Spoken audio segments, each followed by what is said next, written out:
Okay, today we're going to use the single spout, and the reason is we're going to reenact my famous heat study, but got a lot of people, yeah, super upset. Not a lot of people, just the ones who have all these products that claim everything's too hot and all of that. So we're going to go ahead and do, oh, there she is, just hitting up to par.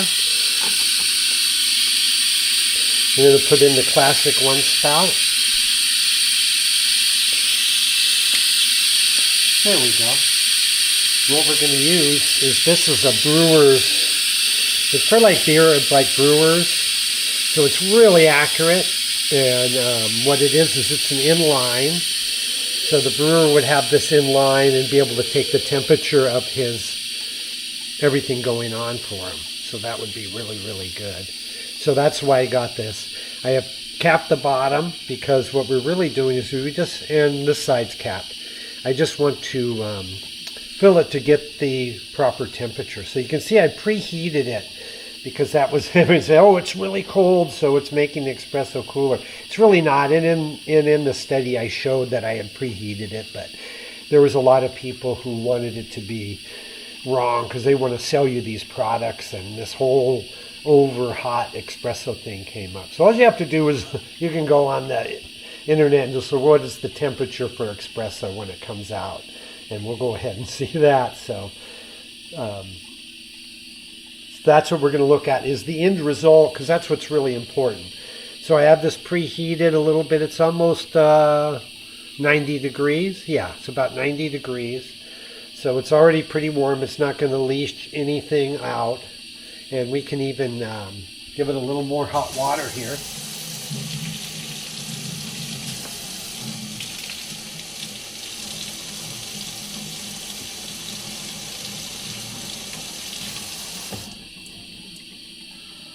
There we go. So it's empty. There's no water in there. We have about 100. So that's pretty good. What I'm going to do is I'm going to place that right under the spout. There we go. And let's just get a really good angle here. So we'll come down. Let's see how close we can get to reading that. Oh, that temperature here. What's a good angle at it? Let's see, maybe we'll set it this way. A little more. Okay. There we go. And then let's zoom in.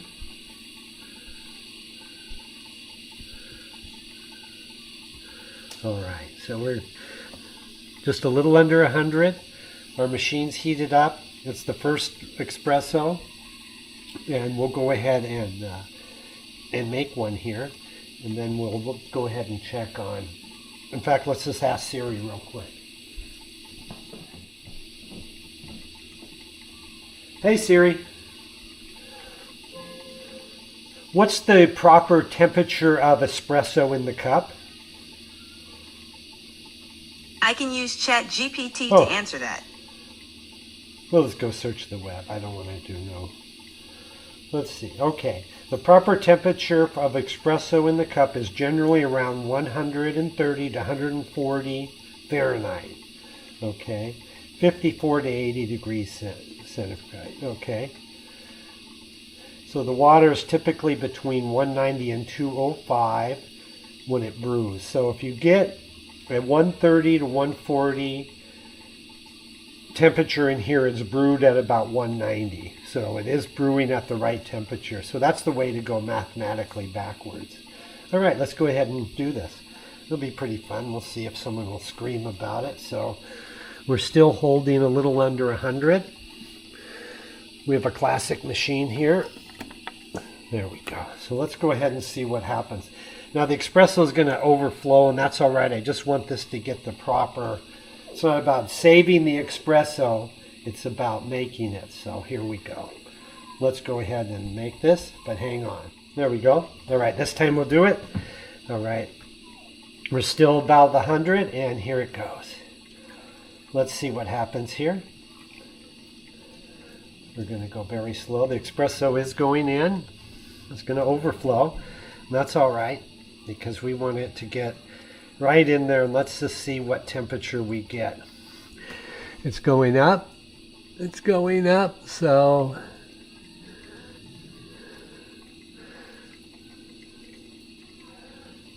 there we go. So we did the pole and everything. Let's slide it out.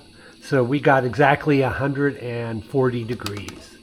So that's pretty good. That's what the espresso came right out of the brew head at. And that would give us, yeah, 140 degrees. Perfect. You can see it right there.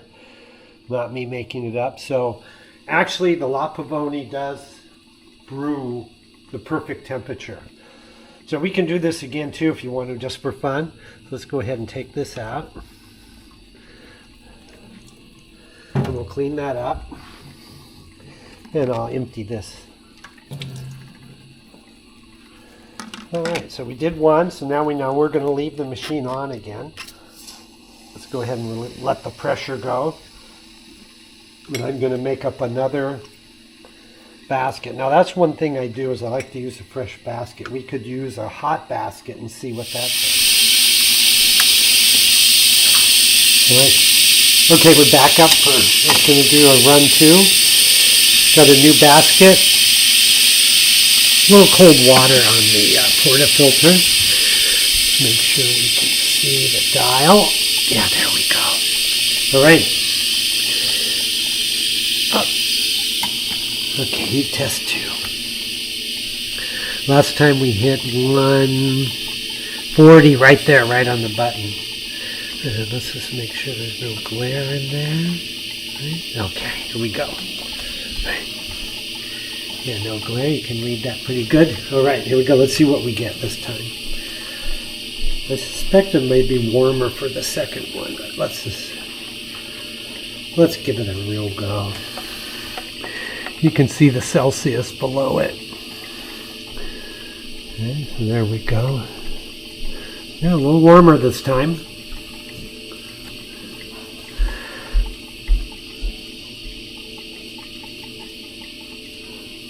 Maybe not. Maybe right on the button. Let's see. Rest of it. Yeah, 140. Let's do the rest to get a good accurate reading here. There we go. Let's see.